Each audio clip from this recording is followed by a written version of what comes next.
A little bit of asshole consulting history you may not know. Asshole consulting trivia. Originally, when I created it, yes, it was to field the majority of questions I got about books and finance and all that other stuff on the podcast and my blog that came from my regular audience. But I also was thinking, by that time, yeah, it was 2014.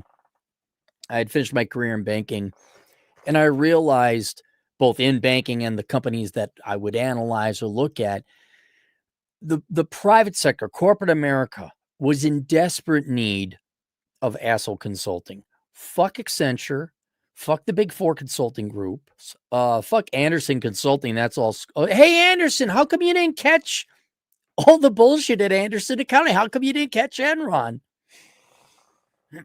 I took a very Dilbertian view, which is the truth. The truth is most businesses are horribly managed. Everything is emotional, including the men. You guys are ego-driven and not empirical-driven. You all are avoiding work. It's a fascinating performance where you're desperate to get the money, but you're almost equally desperate to avoid the real work. And I'm like, yeah, I could turn this shit around. All you needed was truth. That's it. The fat girl who can't find a man and the corporation just can't get their employee turnover, get their shit right. It's the same problem. You can't handle the truth. A lot of people will look at the stock price. Stock price went up, bro. No, it's the PE ratio, bro. Your profits did not go up. You just had inflation. You've just managed to convince investors to disconnect and not give a shit about the underlying profits and cash flow. And asshole consulting took its own natural course, where obviously it became more of a individual. Let me help you out. More not therapist, but it's its own thing. It's asshole. It's older brother kicking your ass because your parents didn't love you enough to do it themselves. Introducing truth and reality in individual lives. But at one time I thought, no, I could actually sell my consulting services to legitimate companies, Fortune 50 companies even, because your current consultants fucking suck and you guys know what the fuck you're doing. And fine, it would have been okay, get some contract work and all that, but it was never going to happen either way because it's ego-driven, not empirical-driven.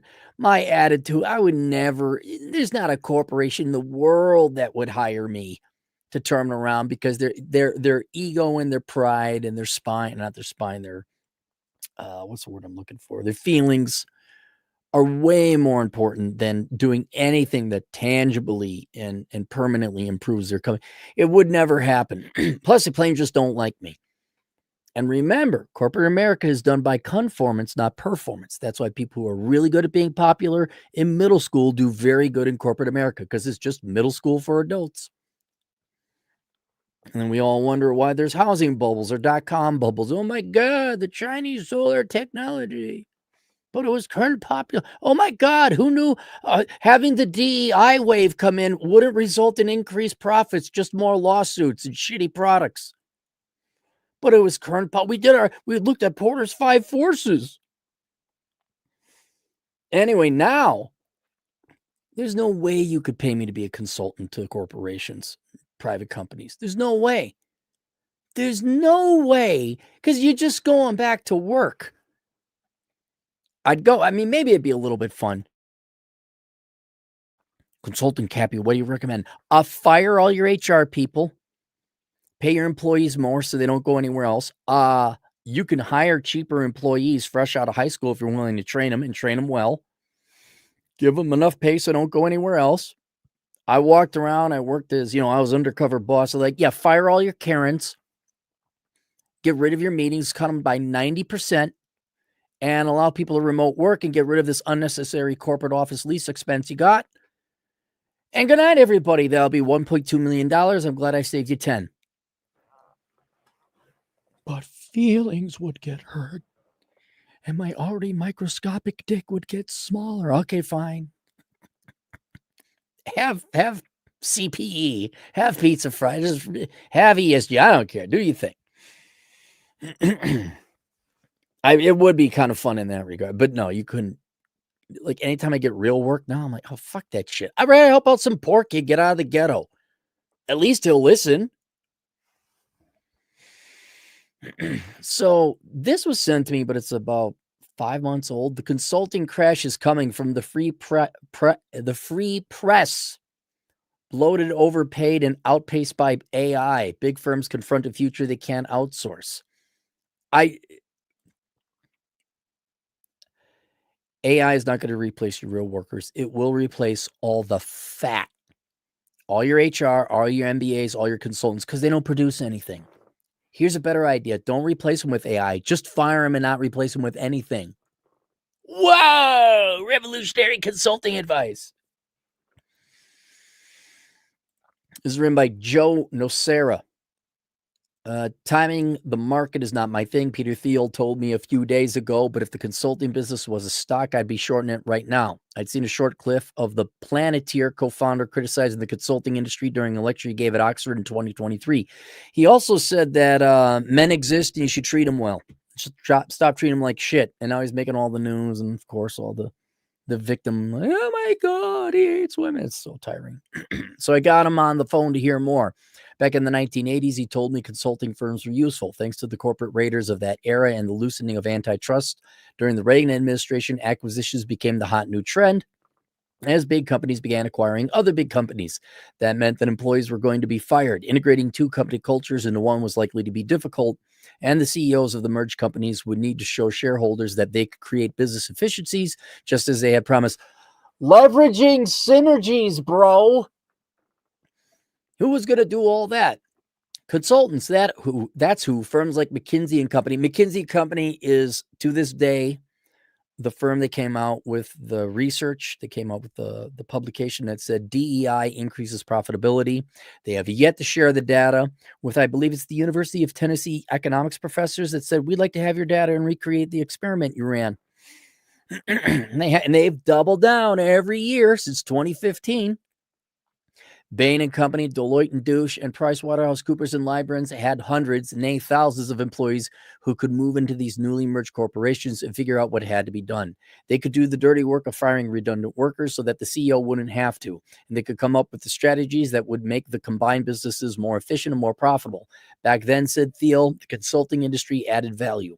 But by the early 1990s, right when Cappy was graduating, the utility had diminished as corporations became lean and mean. There weren't many ways left to squeeze more efficiencies out of the business. Have you tried the Porter's Five Forces model or the Boston Consulting Group chart? Have you consulted Professor Porter, who I believe is still alive today? Don't bother the poor old man. There weren't many ways to squeeze more efficiencies out of the business. Yet the consultants didn't leave. They just got bigger and more profitable. They persuaded companies to take on new projects. Are buzzwords in here? ESG, carbon footprint, bro. Yeah, that's right. I went to the Carlson School of Management. Sure enough, they got some series, some seminar you could pay way too much money for to learn about implementing AI and the new leadership of the AI.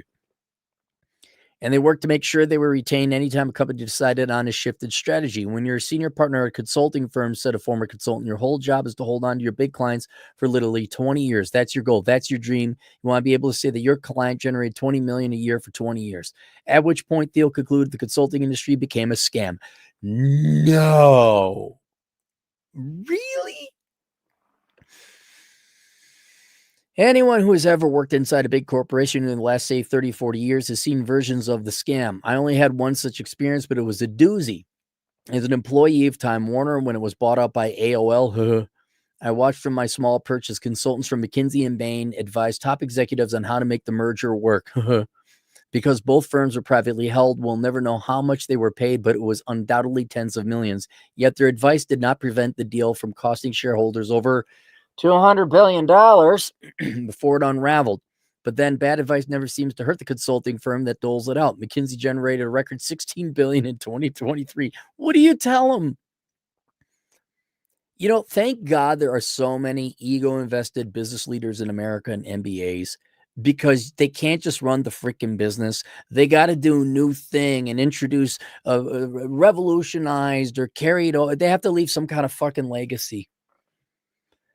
If you're a former Kraft employee, you probably recall when Bain was hired to figure out why so many Oreo cookies were breaking before the box got to the grocery store. A source involved in the project said the firm was paid millions, but at least they pinpointed the problem: mishandling at the factory. Mondola's manufactures Oreos now. Kraft also engaged Bain to figure out how to get consumers to quadruple their consumption of its Philadelphia cream cheese brand. Cream cheese sales have increased over time, but gradually. Bain's 2024 revenue of $7 billion has doubled since 2018, in case you were wondering. How much is this inflation? Just curious. I remember when McKinsey again was retained by CNN. What about McKinsey saying DEI is the greatest thing? And Disney and Target stock price has been halved. Was retained by CNN when it was planning a short-lived streaming service, CNN Plus. The service was shut down a month after it launched in March of 2022. And let's not forget the Purdue Pharma fiasco, in which McKinsey was paid $93 million over a 15-year period. Wasn't Deloitte & Touche also caught using AI in one of their reports?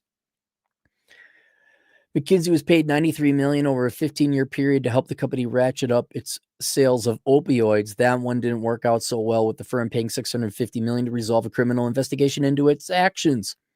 Consultants get offended when you describe the work as a scam. It is a scam. I know this because, well, you go try telling their spokesman their work is a ripoff. And sure, there are engagements that are worthwhile. Booz Allen Hamilton? Booz Allen has helped the Veterans Administration reduce claims processing times, for instance, but so much of the advice they give and the work they do doesn't help anybody except their own bottom line. I've worked at 5 Fortune 25 companies, and every time we have McKinsey in, they have completely torpedoed our process. We had layoffs of good people, but zero efficiencies, one former executive wrote on X. Another reason companies hire consultants is to cover their ass. As the old saying goes, nobody ever got fired for hiring McKinsey. Even if the project goes poorly, the CEO can blame the consultant instead of the management. If that is that would be legit. That would be honest. McKinsey's just the punching bag. Okay, we'll be your punching bag for $93 million.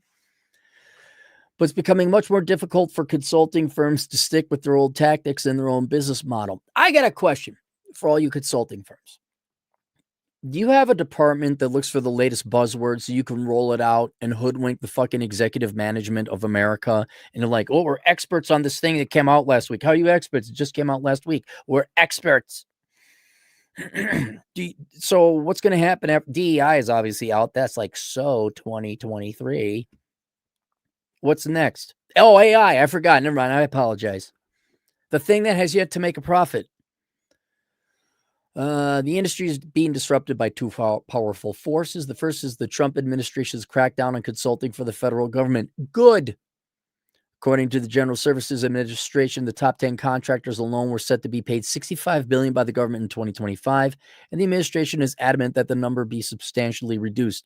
It is voiding contracts that it does not believe are mission critical, and is insisting that government consultants find significant savings or else.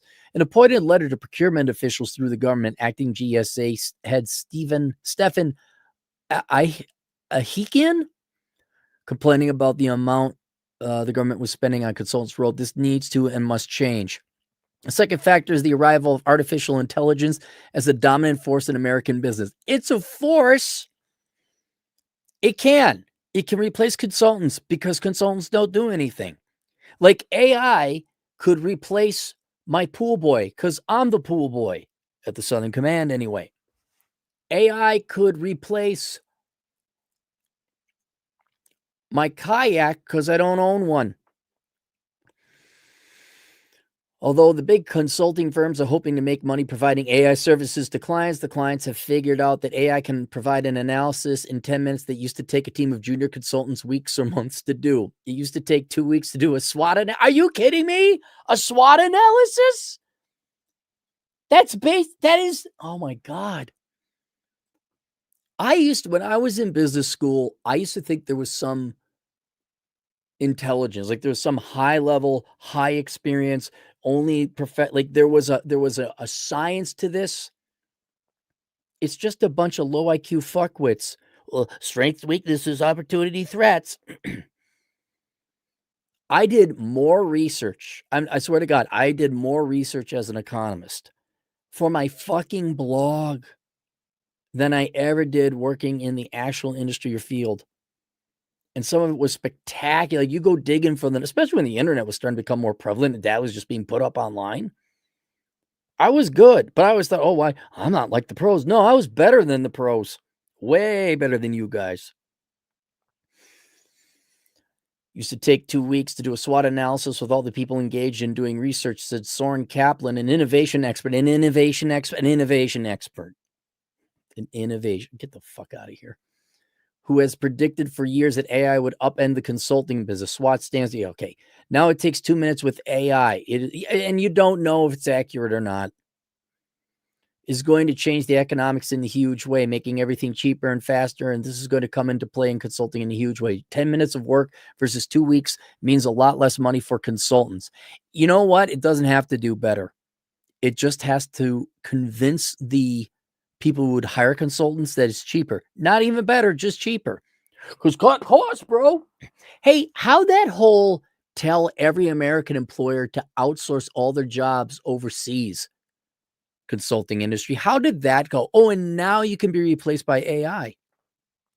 You could replace all your employees with AI and our consultants. Whoa, bro. Whoa, bro. But they can't do can they do Porter's 5 forces like we do, bro?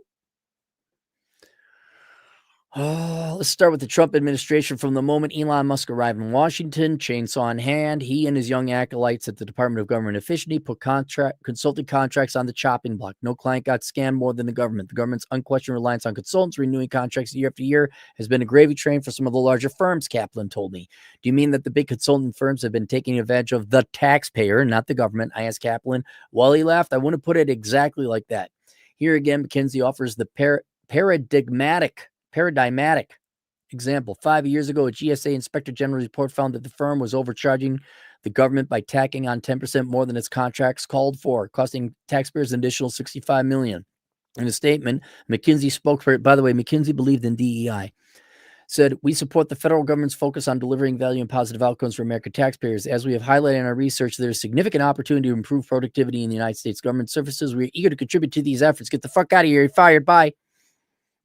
Within the first 6 weeks of Trump taking office, Doge canceled over 1,000 contracts in their typical willy-nilly fashion. Most were small, but some were substantial, including a $1.9 billion contract Deloitte had with the Internal Revenue Services for tech services. Deloitte did not respond to emails or questions. Many of these early cancellations were because the contracts contain language about DEI or climate change. You include your buzzwords? Oh, the shit that don't work? That doesn't exist? Oh, I wonder why you got contract. I wonder why they got ended. Oh. For instance, Booz Allen Hamilton, an $11 billion technology contractor that does 98% of its business with the federal government, had a contract partially terminated to comply with the diversity, equity, inclusion, accessibility, DEI executive orders, according to the Financial Times. We are engaged in good faith in a much-needed process to assist the government in increasing efficiencies, Booz Allen told the paper in a statement. We look forward to demonstrating our capabilities to the administration. In early March, Josh Grunbaum, a 39-year-old private equity guy, bro, newly installed as the government's top procurement official at the General Services Administration, sent a letter to 10 of the biggest federal contractors, including Deloitte, Accenture, and Booz Allen. He told the firms they had a week to both justify their contracts and recommend how contracts could be pared back or eliminated to save the government money. Grunbaum's letter did not mince word. Do not submit a scorecard that does not identify any waste and spend reduction opportunities, he wrote. Scorecards that do not identify waste and spending reductions will not be deemed credible, and your firm will be seen as unaligned with the administrator's cost-cutting goals. He added that the recommendations had to use language that a 15-year-old should be able to understand. After the firm's initial response, Grunbaum declared himself unsatisfied, describing the proposed cost reduction as wholly insufficient as to border on insulting. If they've been lying the entire time, it's all a racket and a scam. you pay me $1 million. I'll go work for the federal government for a year. I'll go in there. Asshole Consulting will pick up some of these contracts. The firms had thought they could roll the administration they now knew better. In May, GSA executive told Fox Business that the 10 firms had offered up $33 billion in overall savings, with nearly $9 billion of that in immediate savings. Grunbaum then sent out 2 more letters aimed at additional groups of consultants. By early June, according to the Wall Street Journal, the GSA had canceled over 2,800 consulting contracts. Why do you have so many? Well, Politico reported that 20,000 contracts were being scrutinized. For the firms, the loss of government work and even the threat of that loss meant they had to downsize. Deloitte told their entire broken window fallacy employees that it would lay off workers in its government consulting practice. The firm didn't specify a number. Accenture CEO Julie Sweet told investors that many new procurement actions have slowed, which is negatively impacting their sales and revenue. Accenture's stock dropped by nearly 30% between February and mid-June. Booz Allen announced that it was laying off 2,500 employees. Its stock, which stood at $182 a share. I didn't know these were all publicly traded firms. The day before the presidential election, dropped to 100 by mid-June. So half your value came from bloated government, from screwing over the taxpayer? Interesting. Had several conversations with Horatio Rosansky, 57, of CEO Booz Allen, which does most of its business with the Department of Defense. He characterized the government's newfound scrutiny of government contracts as more of an opportunity. It's an opportunity. It's always opportunity. Than a crisis. We have been part of the efforts inside the government to do some of the things they're trying to do, he told me. Rosansky acknowledged that Booz Allen was likely to lose at least some, but he added, I think ultimately if they really want to create these efficiencies, they're going to need the kinds of insights and the kinds of technologies that we're doing. Or you could just ask your employees how to make things better. That'd just be me. That's what a lot of these consultants do. They go and interview everybody and then you just summarize what everyone told them. In fact, in his dream scenario, Booz Allen would be the administrator's partner as it sought to root out waste, fraud, and abuse. Oh, you're the one. You're going to go and attack the other ones, huh? This, however, remains to be seen. We're certainly not trying to put consultants out of business, Grunbaum told me when we spoke, but the Trump administration takes its responsibility as a steward of the American taxpayers' money extremely seriously. We're keeping a close eye on our balance sheet, just like the private enterprise would. We're habituating ourselves to ask some basic questions. Do we need these services in the first place? No, you don't. Maybe the answer is no. Maybe it's just wasteful. Maybe it's just an extra bell and a whistle that we can live without. Great. What? How lazy are business leaders? You just can't go ask your employees. What? How lazy are you? You just can't walk, work, see yourself. Never mind. Grunbaum continued, but in some cases, the answer, how long is this article? Oh, my goodness. Oh, it's not that much longer.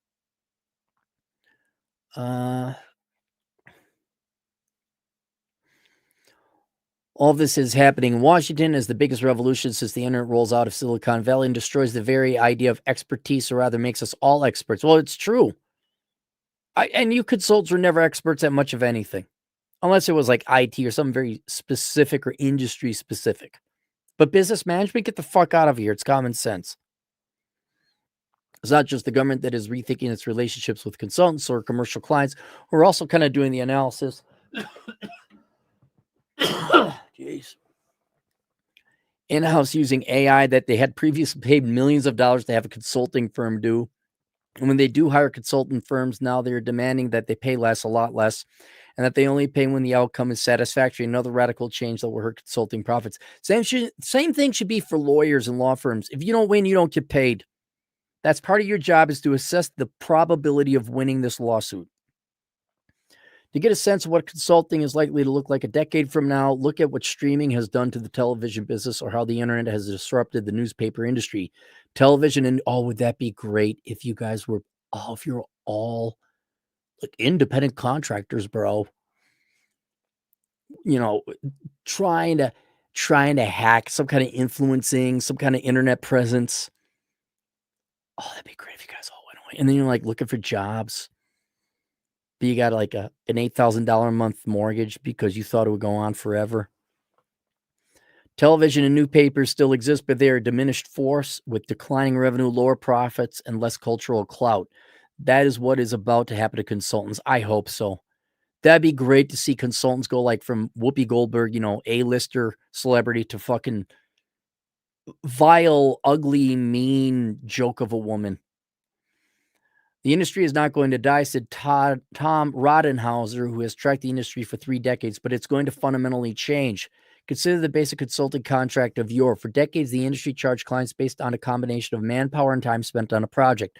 The more people and the more time spent on the project, the bigger the profits for the consultants. When you get it right down to it, what they're selling is time, Rodenhauser told me. No shit. Oh my God, it's time they're selling. Who knew time was compensated with money? It's time. I thought the cars assembled themselves. If you look at a consulting organization, it's a pyramid with junior consultants at the bottom of the pyramid, crunching numbers and putting together spreadsheets, and senior partners at the top, keeping the client's top brass happy. And bottom whores.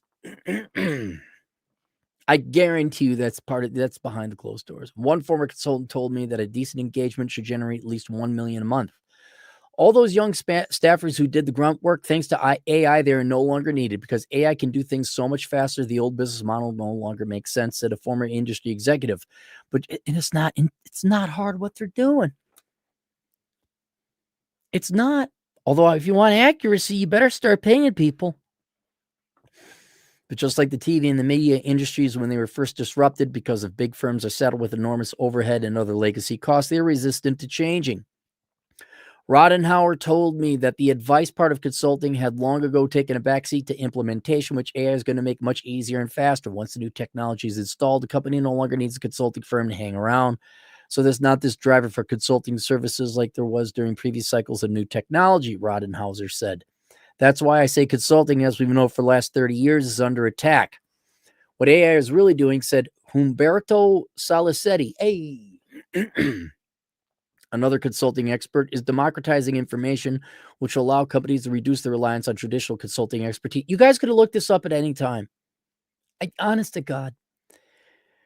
Are you young people understanding why you should just avoid white-collar work as much as you can?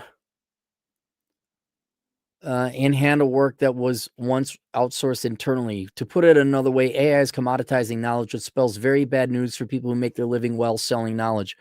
The Holy Grail, said Grunbaum, the most ideal and optimal outcome is if you could actually quantify the revenue generated or the cost saves because you implemented a certain strategy.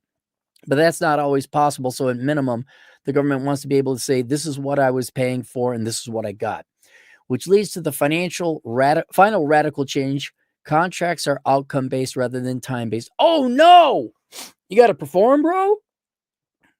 I thought you could just spew pretty words, write 200-page reports, and have meetings with some healers in the background. Where the consultant and the company agree on deliverables and benchmarks, and money changes hands when those benchmarks are met. More and more companies are insisting on outcome-based contract, and so is the government, which says they will be the default approach from now on. If you're really good at your job, you should actually prefer outcome-based because you should be able to win over a lot more business, said Grunbaum. If you're as good as you say you are, you should be able to keep your cost structure down. Would you like to see the cost structure of asshole consulting? Would you like to, with the fine attire I'm wearing now? It'll never happen. I make a good movie. Some loudmouth on the internet who runs a, not a joke consulting company, but a consulting company that would never, and then, some desperate CEO like, what does it cost? This guy only costs like 10 grand. Least we could do is fly him in. Come walking in. What the fuck is this bullshit? No.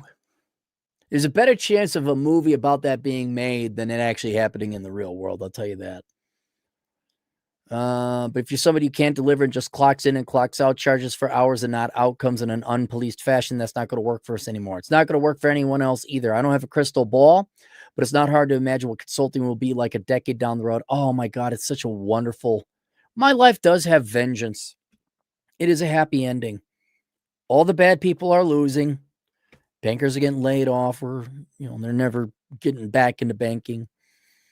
All the leftist journalists are getting laid off and fired. Everyone who is mean is poor. Everyone who is an arrogant braggart in the past is poor. Everyone's getting divorced. Your kids are all mentally ill, not because they're mentally ill, but because you didn't raise them. You outsourced them to daycare. I'm getting proven right about everything. And now consultants are going to buy it. The big firms will see a drop in prestige. Companies will no longer feel the need for good housekeeping seal of approval from a consulting firm. What about LEED?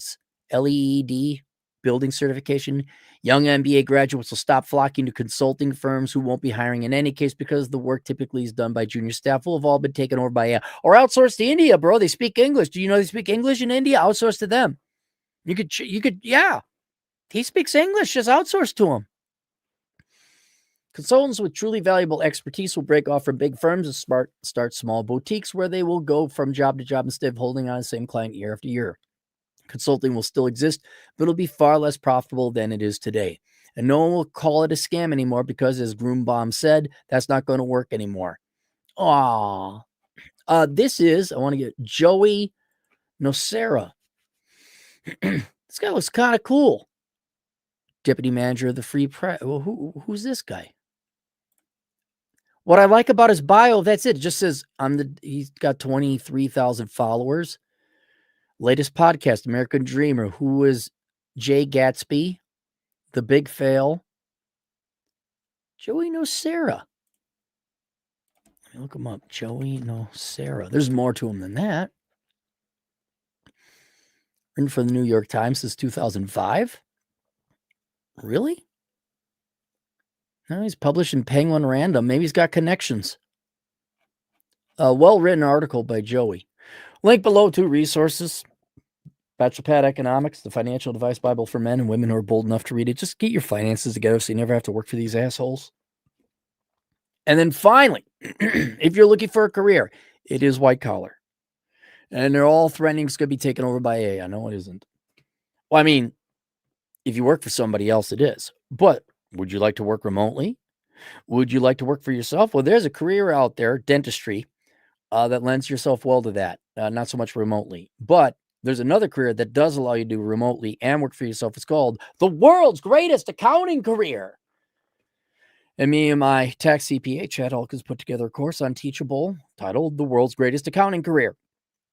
And if you were interested in accounting, it is, I wouldn't say it's a great field. There are no great fields. Accounting is boring, but it pays better than sucking dick at a truck stop because you majored in the liberal arts. That should be the world's greatest accounting career, a.k.a. how not to suck dick at a truck stop or get on the stripper pole.